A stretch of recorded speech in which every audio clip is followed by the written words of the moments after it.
कान से भी मैल निकलता है, कीट बोलते हैं, बहता है उस समय मद बोलते हैं, मधु। तो मधु और कैटभ दोनों भगवान के कान से निकले थे। एक जो कड़ा भाग निकला वो कीट होने के कारण कैटभ कहलाया, और एक जो है पिघलता हुआ निकला देव कान से, वो जो है मधु कहलाया। मधु और कैटभ। लेकिन भगवान की रचना में ऐसी विचित्रता है कि वहाँ मैल भी अगर निकलता है तो फालतू नहीं जाता है।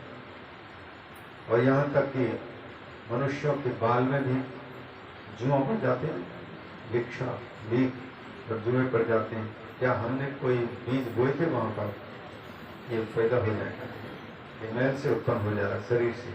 तो मच्छर आदि, डांस आदि, ये सब के सब गंदगी से पैदा हो जाते हैं। तो भगवान की कोई भी चीज जो है फालतू लगती तो है, लेकिन वो फालतू चीज भी फालतू नहीं होती, कुछ ना कुछ प्रकट हो जाते हैं। शरीर से 12 जगहों से मैल निकलता है। ये कुछ को हम लोग जानते हैं स्पष्ट रूप से। आंख से भी मैल है, कान से भी मैल निकलता है, नाक से तो निकलता ही निकलता है, मुख से, जीभ से भी आप लोग रोज दंत धावन जब करते हैं वो कचरा को बाहर करते हैं। शरीर से पसीना निकलता है, मलमूत्र आदि निकलते हैं, नाखून आदि हैं, ये सब के सब मैल ही है। तो ये जो शरीर में, शरीर के जो अतिरिक्त भाग है वो भाग को, उस भाग को मल कहा जाता है।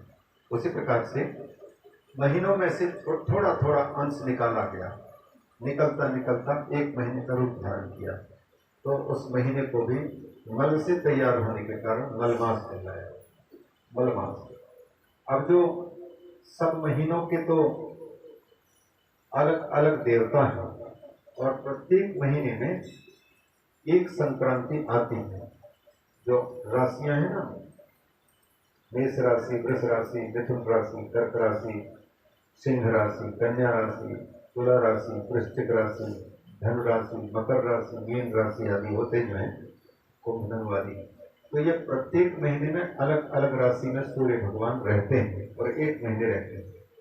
तो 1 महीने जब तक रहते हैं तो 12 राशियों में से सूर्य भगवान जिस राशि में है तो उस राशि के समय पर अलग अलग क्रियाओं को, अलग अलग अनुष्ठानों को लोग करते हैं, तो उनका फल मिलता है। लेकिन ये मल रूप जो महीना अधिक बना, इसमें भगवान सूर्य की संक्रांति नहीं हुई किसी राशि पर। तो जब इसके कोई मालिक नहीं, तो ये जिसके वारिसदार नहीं हो, लावारिस की भांति हो जाता है। और हम लोगों के बीच में हमारे भी कोई पूछताछ करने वाले हैं, किसी घर के हम सदस्य बने हुए हैं और कोई काम धंधा कर रहे हैं, कुछ न कुछ हम लोगों की भूमिका है, प्रत्येक व्यक्ति की जरूरत है, उसकी भूमिका है, तो उसकी पूछताछ भी होती है।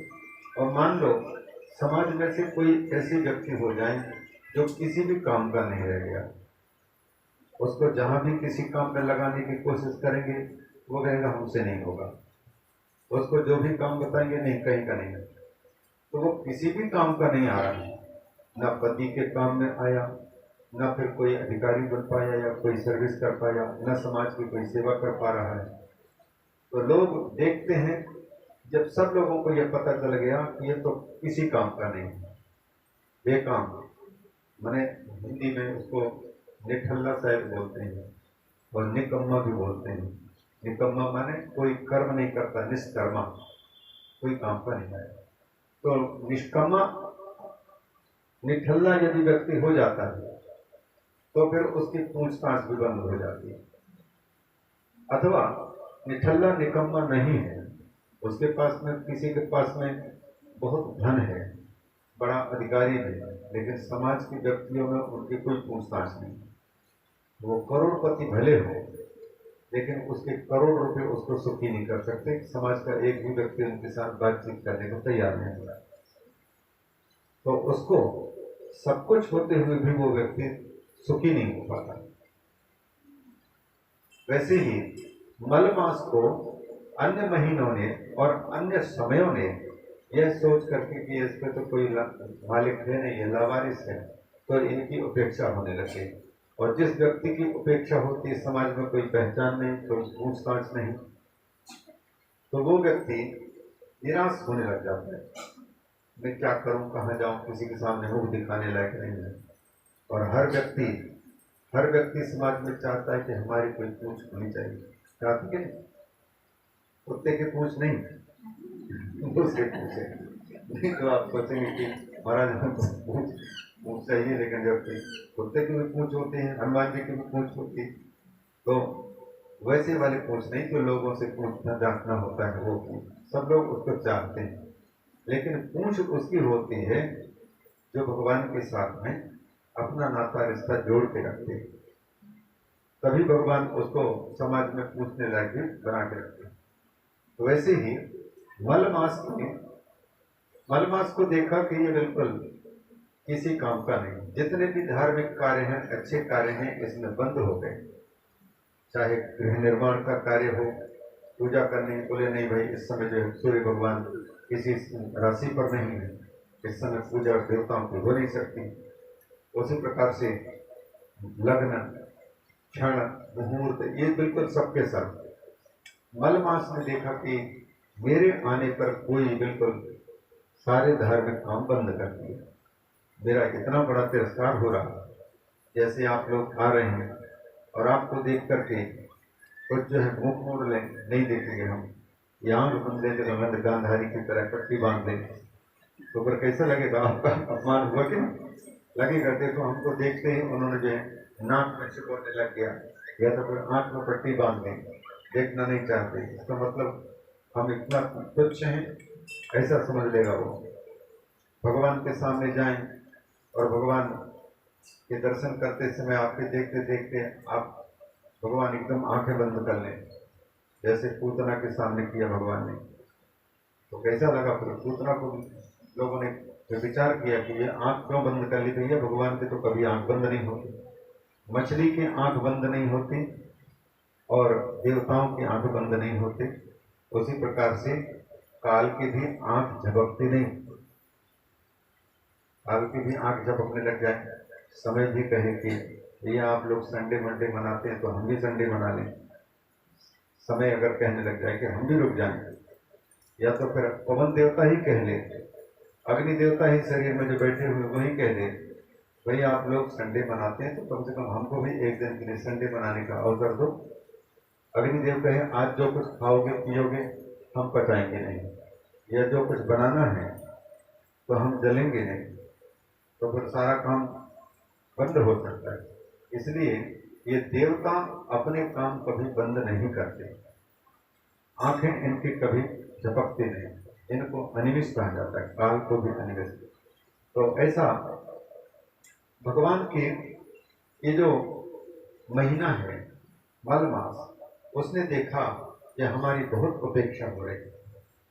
और एक बात याद रखें, जिसकी समाज में जब तक पूछ है तभी तक वो व्यक्ति समाज की आशा में, समाज के बीच में मिलना जुलना करता है, और जब उसके चारों ओर से पूछ बंद हो जाती है तो कभी कभी भगवान की उस पर अगर कृपा हो जाए तो वो फिर भगवान की शरण में आता है।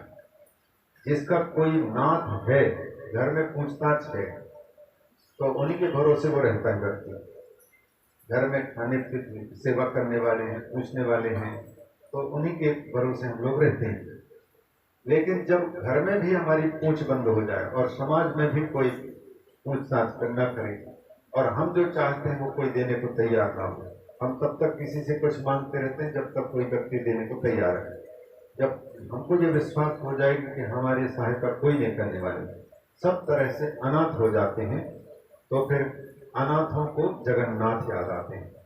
भगवान जब कृपा करना चाहते हैं तो वो सब तरह से हार करवा देते हैं, फिर वो भगवान की शरण में आता है। तो वैसे ही इस मलमास ने विचार किया कि दुनिया में कोई नहीं है, सब हमारे कोई साथी नहीं। बड़ा निराश हुआ। संतों ने उनसे बताया कि आओ जाओ भगवान के पास में और भगवान से कुछ मांगो। तो वही इनके पास में भगवान के पास में गए और भगवान के पास में जाकर के प्रार्थना की कि प्रभु सबकी पूजा होती है, हमारी पूजा नहीं हो रही और सब लोग हमको तिरस्कार कर रहे हैं, आपने हमको बनाया ही क्यों? जब इस प्रकार से तिरस्कार ही सहना है जीवन में, तो जिंदगी ही नहीं देना चाहिए था। तो ऐसे क्रमशः वो भगवान के पास पहुंचते हैं। तो इन्हीं सब कथाओं को बताने के लिए कि व्यक्ति संसार से हार चुका हो, निराश हो चुका हो और समाज में कोई पूछताछ उसकी नहीं हो रही हो, तो अपनी पूंछ बचाने के लिए, अपनी कीर्ति बचाए रखने के लिए समस्त कीर्तियों को देने वाले भगवान है, उनकी शरण ग्रहण करनी चाहिए। आप भक्त प्रहलाद को देखेंगे, भक्त ध्रुव को देखेंगे। ध्रुव की कितनी उपेक्षा हुई थी। राजा उत्तानपाद के दोनों बेटे हैं, सुनीति का बेटा भी और सुरुचि का बेटा भी। तो राजा को तो चाहिए दोनों पर समान प्रेम करे, लेकिन सुरुचि के कहने के अनुसार राजा उत्तानपाद ने सुनीति के बेटे का अपमान नहीं किया। था तो छोटा बच्चा 5 साल का, लेकिन 5 साल के बच्चे को भी ये मालूम पड़ गया कि हमारी उपेक्षा की जा रही है। तो रोता रोता अपनी माँ के पास में पहुंचा। माँ ने पूछा, बेटा क्यों रोते हो? तो आकर के उनके अनुचरों ने, राजा के अनुचरों ने उनको बता दिया कि जैसे सुरुचि का बेटा उत्तम अपने पिता के गोद पर बैठे थे, उसी प्रकार से उनको देख करके आपका बेटा ये ध्रुव भी राजा के गोद में बैठना चाहता था, लेकिन उसी वक्त सुरुचि वहां आ गई और सुरुचि ने जैसे राजा को देखा तो राजा यह सोच करके कि सुरुचि को बुरा लगेगा, तो उन्होंने उस बेटे को गोद में नहीं बैठने दिया। बस इतने ही अपमान उनको मतलब लग गया।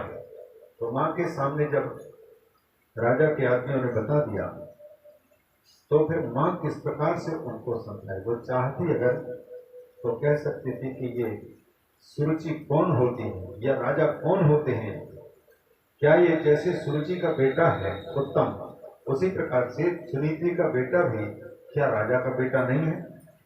क्या वही एक अकेले गोद में बैठने लायक है उसका बेटा?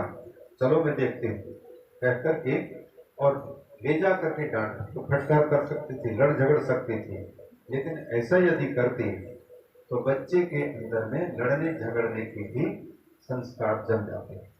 इसलिए उनको किस प्रकार से सांत्वना देते हैं कि बेटा दुखी मत हो। सुरुचि ने जो जो बातें कही हैं तो वो कोई गलत बात नहीं कही। उन्होंने यही कहा है ना कि भगवान का भजन करने से एक पिता के गोद में बैठने का अधिकार मिल जाएगा। हाँ, इतना जरूर उन्होंने गलत कही है कि तपस्या करो और तपस्या करके भगवान जब प्रसन्न हो जाएं, वरदान मांगने को कहें, तब उनसे वरदान मांगना कि मुझे राजगद्दी पर बैठना है, राजा के गोद में बैठना है और बिना सुरुचि के कोख से जन्मे मुझे राजा के गोद में बैठने का अधिकार नहीं मिल पाएगा, अतः सुरुचि के कोख से मुझे पैदा करो। ये जो बात कही है ये तो सीधे सीधे भगवान को चैलेंज देना होगा। मतलब भगवान के से भी बढ़कर के क्या सुरुचि का कोख हो सकता है? अगर भगवान के दर्शन हो गए तो फिर सुरुचि के कोख से जन्म लेने की आवश्यकता ही क्या रही? तो बेटा उनकी अच्छाइयों को ग्रहण कर, जैसे मैं तुम्हारी माँ हूं उसी प्रकार से सुरुचि भी इस दृष्टि में पक्की माँ है तुम्हारी। उन्होंने जो भगवान का भजन करने की बात कही है ये बिल्कुल गलत नहीं है। जो कुछ जीवन में हम कुछ प्राप्त करते हैं बेटा, वो सब भगवान के भजन का फल है। भगवान जब प्रसन्न होते हैं तभी हमको सुख पाने के साधन भी देते हैं और सुख साधन के साथ साथ में सुख भी देते हैं। दोनों भगवान की कृपा जब होती है तभी हमारी बुद्धि काम कर पाती है और उस बुद्धि के अनुसार जब हम मेहनत करते हैं तो अच्छा मकान बन जाता है। लेकिन मकान तो बना दिया, साधन तो मिल गया, पर भगवान जब तक नहीं चाहेंगे तब तक इस मकान का आनंद नहीं ले पाएंगे। नींद भी लेनी होगी, गोली खा खा करके भी बड़े बड़े दुबई के 35-35, 50-50 मंजिला मकान जिनका है उन लोगों को भी गोलियां खानी पड़ती है नींद के लिए, लेकिन नींद फिर भी नहीं आ पाती। और उसके विपरीत जिसके पास में कुछ नहीं वो खर्राटा मार करके कहीं भी सो ले रहा है। तो फिर सुख पाने के लिए हमने साधन जुटाए।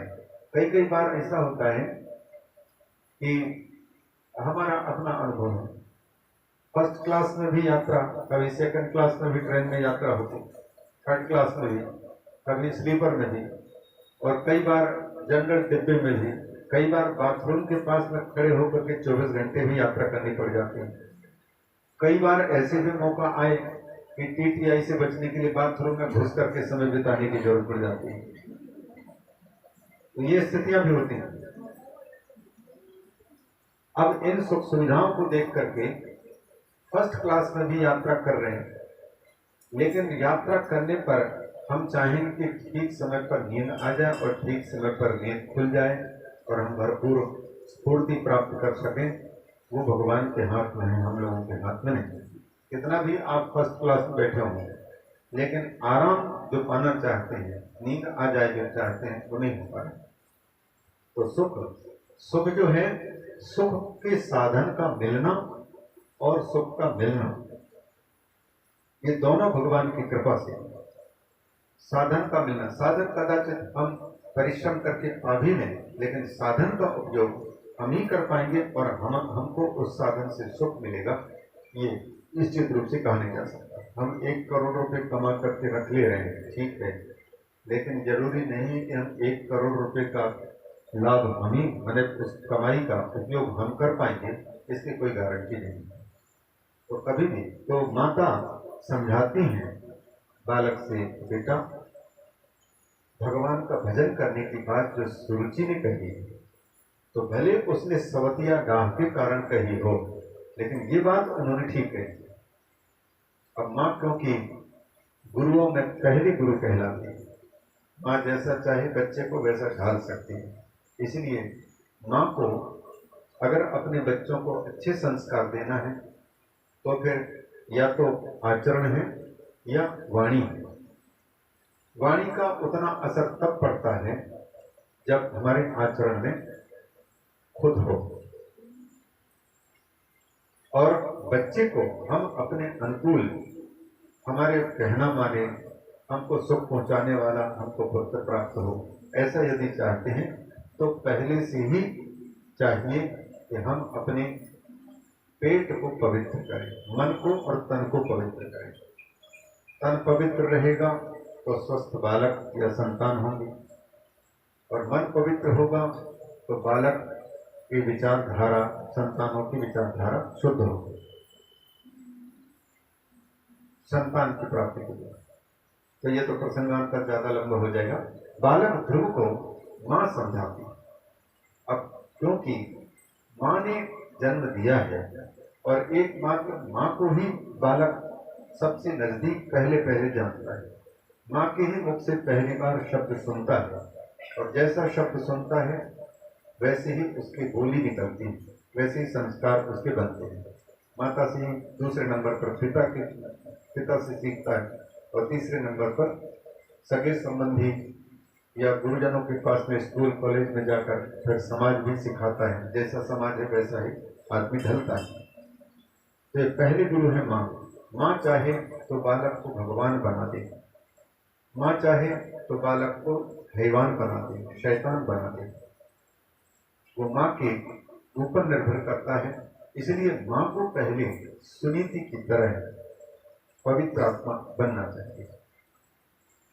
तो बालक को उपदेश देते हैं, और उस बालक के कथन के अनुसार, वो माँ के कथन के अनुसार वो आराधना करने चले जाते हैं, आराधना करने के लिए निकल जाते हैं। तो आराधना करने के लिए जब जाते हैं तो देखिए, आराधना करने के लिए जाने के पहले बालक को अपमान सहना पड़ा। समाज पहले अपमान करता है, और समाज में यदि वही व्यक्ति, अपमानित व्यक्ति ही कुछ ऐसा कर जाए कि समाज वाह वाह कहने लग जाए, तो अपमान करने वाला समाज ही सम्मान करता है, तिरस्कार करने वाला ही समाज नमस्कार करता है। तो तिरस्कार को पाकर के हम नमस्कार पाना चाहते हैं, तो जिसको सब लोग नमस्कार करते हैं उनके चरण कमल पकड़ लेना चाहिए। भगवान ही एकमात्र हैं जो हम लोगों के जीवन में समय समय पर तिरस्कार को भी भेजते हैं और नमस्कार को भी भेजते हैं। ये दोनों में कृपा भगवान की है, और हम लोग समझ नहीं पाते। तिरस्कार जब तक नहीं होगा तब तक भगवान भगवान के पास में जाने को कोई तैयार नहीं होगा। हम सोचते हैं कि ऐसे ही नमस्कार पा लेंगे, लेकिन वैसा होता नहीं। तो ये लोगों ने उस मलमास से बताया तो वो भगवान के शरण में गए। तो उसी चर्चा को यहाँ पर कह रहे हैं दृढ़ धनवा के पाठ्यक्रम के अंतर्गत नारद जी का ये जो और इसके साथ में संवाद चल रहा है नारद जी का। कहाँ कथा चल रही है? बदरी का आश्रम है। एक कथा चल रही है नैमिषारण्य में, और एक कथा चल रही है नैमिषारण्य वाले महाराज सूत जी महाराज शौनक आदि को कथा सुना रहे हैं, और वो कथा सुना रहे हैं बद्रिकाश्रम में हो रही कथा को। मतलब नारायण नरनारायण भगवान और नारद जी के साथ में जो संवाद हुआ है उस संवाद को रख रहे हैं। और उस संवाद में ये दृढ़ धनवा राजा की कथा सुना रहे हैं। इसलिए सुना रहे हैं कि राजा दृढ़ धनवा किस प्रकार से संसार में सबसे ज्यादा सुखी बने। उनकी पत्नी उनके अनुकूल, उनकी बेटियां उनके अनुकूल, उनके पुत्र सबके अनुकूल, उनकी प्रजा अनुकूल सुखी,